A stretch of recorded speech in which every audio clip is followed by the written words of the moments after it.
সচিবালয়ে 9 দফা দাবিতে বিক্ষোভ ও অবস্থান কর্মসূচি পালন করছে কর্মকর্তা কর্মচারী সংযুক্ত পরিষদ। এ অবস্থায় অপ্রীতিকর পরিস্থিতি এড়াতে নিরাপত্তা ব্যবস্থা জোরদার করা হয়েছে। বুধবার সকাল থেকে সচিবালয়ের ভেতরে এ কর্মসূচি পালন করছেন। জানা গেছে, কর্মকর্তা কর্মচারী সংযুক্ত পরিষদের ব্যানারে 9 দফা দাবিতে সচিবালয়ের ভেতরে বিক্ষোভ ও অবস্থান কর্মসূচি পালন করা হচ্ছে। সংশ্লিষ্ট কর্তৃপক্ষের সঙ্গে আলোচনার জন্য চাপ সৃষ্টি করতেই মূলত তারা এই কর্মসূচি পালন করছে।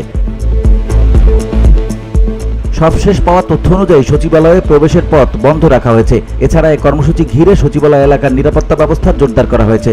জানা যায়, সহকারী সচিব, সিনিয়র সহকারী সচিব ও উপসচিব পদে ক্যাডার বহির্ভূত কর্মচারীদের নির্দিষ্ট হারে পদোন্নতি পাওয়ার কোটা রয়েছে, কিন্তু ক্যাডার বহির্ভূত কর্মচারীরা বিগত দিনে সেটা পরিপূর্ণভাবে পাননি। বর্তমান পরিবর্তিত পরিস্থিতিতে কর্মচারীদের পক্ষ থেকে এ বিষয়ে দাবি জানানোর প্রেক্ষিতে 9 সদস্যের একটি কমিটি গঠন করা হয়। ইতোমধ্যে কমিটির অন্য সদস্যরা এ সমস্যা সমাধানে একমত পোষণ করে একটি প্রতিবেদনের স্বাক্ষর করেন, কিন্তু নাদিরা সুলতানা প্রাথমিক অবস্থায় স্বাক্ষর দিতে অস্বীকৃতি জানান।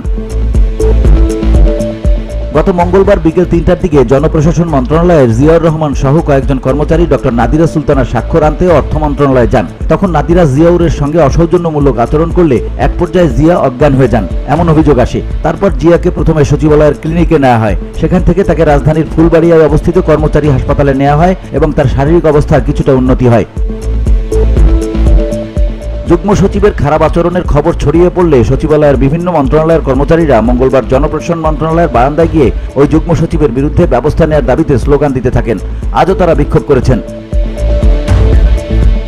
কর্মচারীদের ক্ষুব্ধ প্রতিক্রিয়ার প্রেক্ষিতে এপিডি ওবায়দুর রহমান তাৎক্ষণিক উদ্যোগ নিয়ে ওই প্রতিবেদনে নাদিরা সুলতানাকে স্বাক্ষরের নির্দেশ দেন। পরে সন্ধ্যায় নাদিরা স্বাক্ষর দেন।